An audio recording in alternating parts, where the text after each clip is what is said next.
Anyone who is a thug and a punk who comes out and riots and steals and loots is not someone we should be defending. And these weren't adjuncts, by the way, that were just taggers along and they got out of hand on a peaceful march. That is the lie that they're selling to the Jewish community, of the liberal Jewish community of Los Angeles. That's not what happened in Pan Pacific Park as we were celebrating Shabbos and Shavuos last weekend. They were riling up the whole place with F Third and Fairfax and F Beverly Hills, and setting them up and setting them loose afterward. And then they get on stage and after speech vilifying the communities and the businesses in the neighborhood of Pan Pacific Park. Then they say, well, we have nothing to do with it. It's going to get out of hand. We're shutting this down now. No, they're on the hook for this. They're liable for this. Who is? The Black Lives Matter, the whole organization, the speakers who incited this crowd to riot and violence. They should all foot the bill, and they should all go to jail for what they incited. And they can't back off and say, well, the event's over now, and whatever happens is not our responsibility. You can't put red meat down in front of a lion and not be responsible for the lion eating it.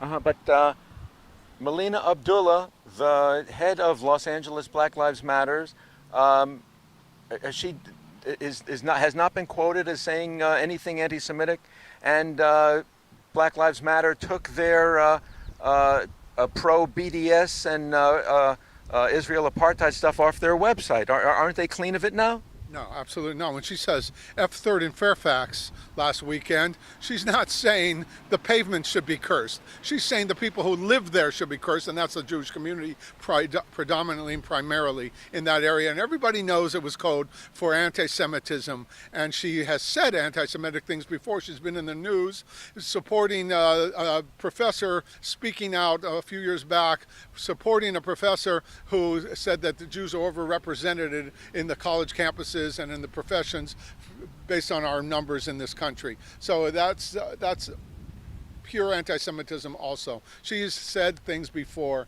that she has been called on.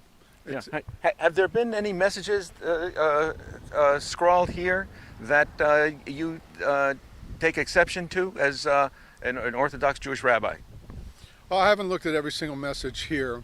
But I would say, it says over there, Beverly Wood wants peace. That may be all fine and dandy that Beverly Wood wants peace, but you're not going to have any peace when you cower and bend your knee to these people. You're not going to have peace. The messages are fine. Obviously, if anyone is unjustly killed or arrested, they should have justice served for them.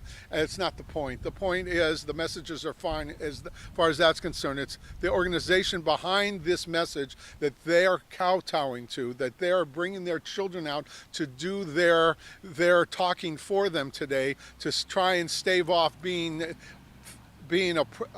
pogromed as well in this side of town, like they were on our neighbors were on the other side of town last weekend. They're trying. This is purely out of fear. This is not out of justice in the sense of love and kindness for the black community. There's nothing wrong with decent black people. There's nothing wrong with decent white cops. Obviously, there are bad apples and bad seeds in every organization. That's not what's on the record here. This isn't indicative.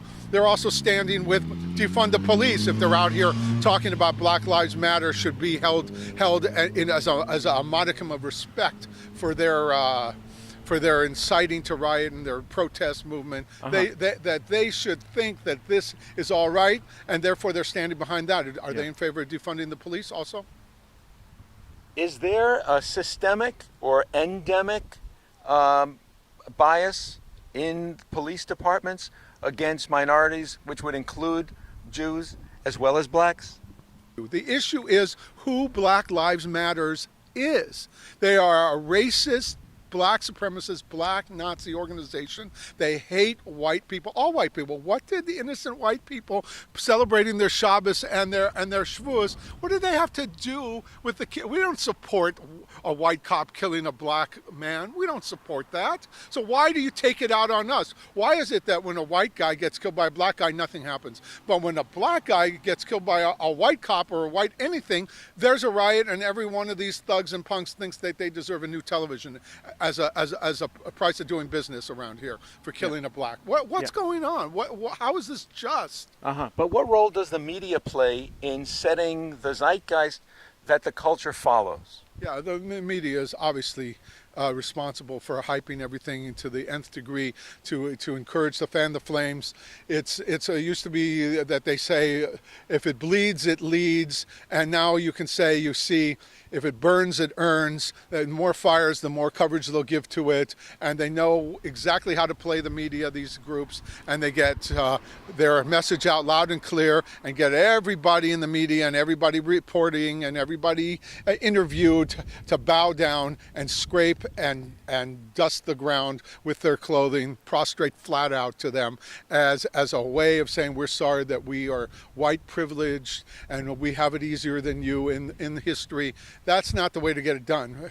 That is not, hopefully, that is not going to hold, the society is going to collapse to you. That is a surefire way to get us riled up and get us to defend ourselves by any means necessary. If it comes down to a war on the streets, then you guys got it. If you come after us, we're going to defend our homes. Don't think these guys here today are representative of the Jewish backbone.